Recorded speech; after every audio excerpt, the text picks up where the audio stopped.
असं आहे की अजितदादांच्या रूपाने महाराष्ट्राने एक अतिशय कर्तृत्ववान नेता गमावलेला आहे. त्याचं आपल्या सर्वांना अतिशय दुःख आहे. कालच दादांचा अंत्यविधी झाला आणि आज अनेक टीव्हीच्या माध्यमातून अनेक बातम्या येत आहेत की कोण मंत्री बनणार, कोण उपमुख्यमंत्री बनणार. तर काय नुकतीच घटना झालेली आहे आणि अशा वेळेस आता याच्यामध्ये माननीय शरद पवार साहेब आहे, माननीय सुनित्रा वहिनी आहे, पार्थ आहे, जय पवार आहे आणि बाकी सर्व पवार कुटुंबीय आहे. हे बहुतेक एक दोन दिवसामध्ये एकत्र बसतील आणि संपूर्ण पवार परिवार संपूर्ण चर्चा करतील की काय करायचं काय नाही आणि त्याच निमित्तानं मग पुढचं सर्व समीकरण ठरेल असं दिसतं. परंतु काही नेते मंडळी असे देखील दावा करतात की खास करून उमेश पाटील असतील किंवा इतर नेते मंडळी की अजित पवारांना आम्ही मागच्या काही दिवसांमध्ये भेटलेलो होतो, त्यांचं विलिनीकरणाच्या संदर्भात काही त्यांनी आपली भूमिका जी आहे ती स्पष्ट मांडली नव्हती, अशा पद्धतीचं त्यांनी. असं आहे की अजित पवार यांची मनापासून इच्छा होती की लवकरात लवकर दोन्ही पक्षाचं विलिनीकरण झालं पाहिजे, दोन्ही पक्ष एकत्र आले पाहिजे. याच्या बाबतीत अनेकदा जयंत पाटील आणि आम्ही सर्व जे प्रमुख मंडळी आहोत त्यांच्या अनेकदा बैठका सुद्धा झाल्या आणि अजितदादाची मनापासून इच्छा होती आणि त्यांनी सांगितलं होतं की लवकरात लवकर आपण महानगरपालिकेच्या निवडणुका झाल्यानंतर आपण तो निर्णय घेऊ. पण नंतर जिल्हा परिषदेच्या निवडणुका लागल्या, त्याच्यामुळे अजून तो निर्णय पुढे गेला. पण अजितदादांनी ठरवून ठेवलं होतं, अजितदादांनी त्यांच्या सर्व सहकार्याशी चर्चा करून ठरवलं होतं की 100% आपल्याला दोन्ही पक्षाला एकत्र यायचं आहे आणि त्या पद्धतीनं त्यांनी पाऊल उचलणं चालू केले होते. आणि म्हणून आता असं आहे की अजितदादांची ही मनापासूनची इच्छा होती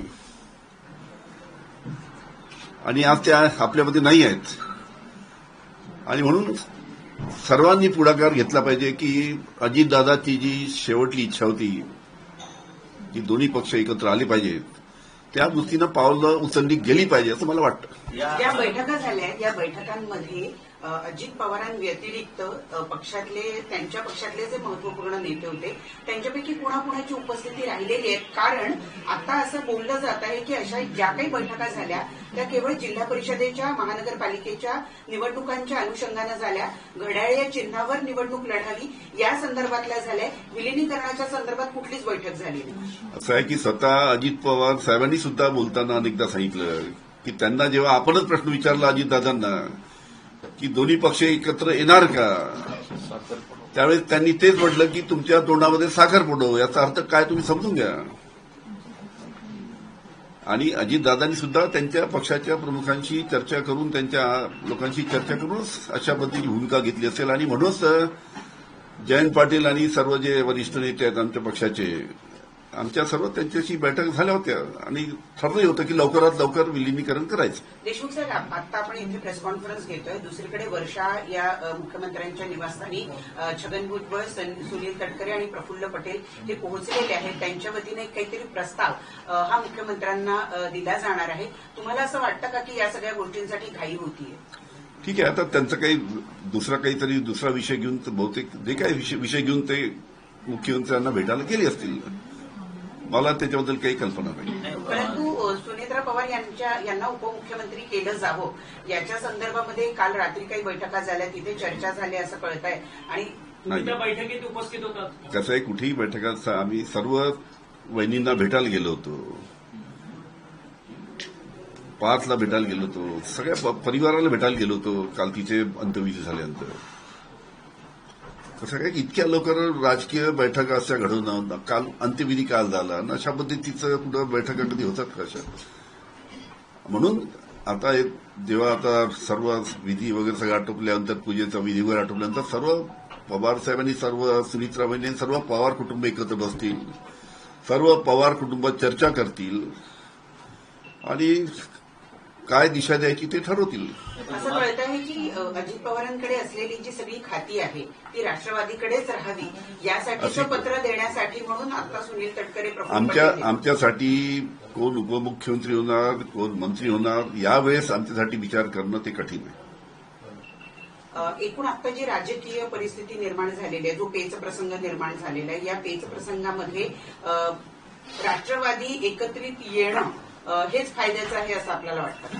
अहो, ते फायद्याचं असल्यामुळेच माननीय अजित पवारांनी ही इच्छा प्रकट केली होती. त्या पद्धतीचे पावलं त्यांनी उचलले होते, त्या पद्धतीच्या बैठका त्यांच्या झाल्या होत्या आणि म्हणून आम्हाला सुद्धा वाटतं की आज अजितदादा आपल्यामध्ये नाही आहे, म्हणून त्यांची जी इच्छा होती, त्यांची जी शेवटली इच्छा होती, दोन्ही पक्ष एकत्र झाले पाहिजे, त्या पद्धतीनं पावलं उचलली गेली पाहिजे असं माझं मत आहे.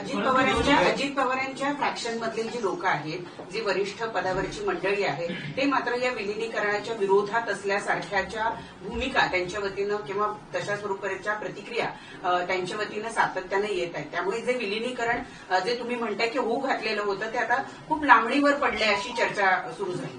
अशा पद्धतीचं काही त्यांच्यामध्ये चालू आहे असं आमच्या कोणाच्या कानावर नाही.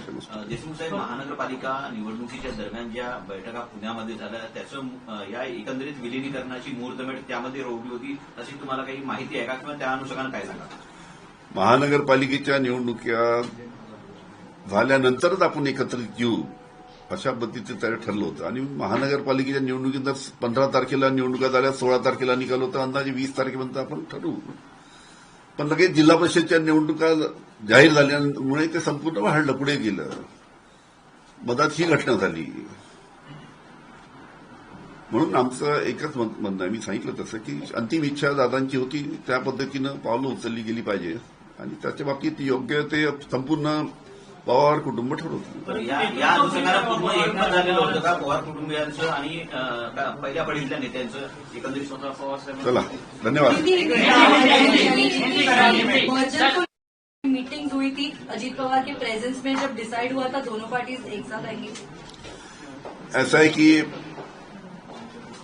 अजीत दादा पवार महाराष्ट्र के एक गद्दावर नेता थे, एक कर्तृत्ववान नेता थे. उनके मृत्यु से महाराष्ट्र की राजनीति में बहुत क्षति पहुंची है. कल ही अजीत दादा का अंत्यविधि कल बारामती में हुआ और आज जो सब जब चर्चा चालू है कि मुख्यमंत्री डिप्टी सीएम कौन बनेगा, ये कौन बनेगा, ये वक्त नहीं है, उचित नहीं, वक्त नहीं है. इसके बारे में सब माननीय शरद पवार साहब, हमारी बहनी सुनीत्रा बहनी, बेटे पार्थ पवार, जय पवार और उनके बाकी परिवार के लोग इकट्ठा बैठेंगे कुछ दिन के बाद में और इकट्ठा बैठ के चर्चा करके किस दिशा में, क्योंकि अजीत दादा की ये दिल से इच्छा थी कि दोनों पार्टी इकट्ठा आना चाहिए और इस प्रकार की उनके साथ में काफी हमारी चर्चा भी हुई थी, हमारे नेताओं की और हमारी सबकी, और दिल से चाहते थे कि जल्द से जल्द दोनों पार्टी इकट्ठा आना चाहिए. वो हिसाब से जो उनकी अंतिम इच्छा थी वो अंतिम इच्छा पूरी होना चाहिए ऐसा सबको लगता है.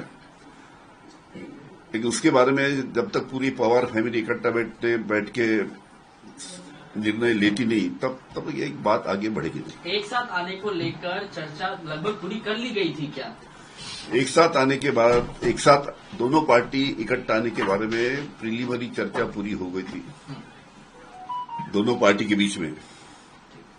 लेकिन एकाएक एक घटना घटी, दुर्दैवी घटना घटी, उसकी वजह से अभी वो बात रुक गई है. और अभी सब पूरा परिवार जब इकट्ठा बैठेगा तो उसके बारे में चर्चा करके निर्णय लेगा. मर्जर के बाद ना की जाए, लेकिन तमाम एनसीपी के और नेता ऑलरेडी वर्षा बंगलो पर पहुंच चुके हैं और वो अपनी तरफ से हमारी सबके दिल में ये है कि जो माननीय अजीत दादा की दिल की इच्छा थी, दिली इच्छा थी कि दोनों पार्टी इकट्ठा होना चाहिए, तो उनकी अंतिम इच्छा पूरी होना चाहिए ऐसा हमें लगता है. मर्जर के बाद भारतीय जनता पार्टी के साथ जाने का प्लान था, आगे का क्या प्लान था? Thank you. चला.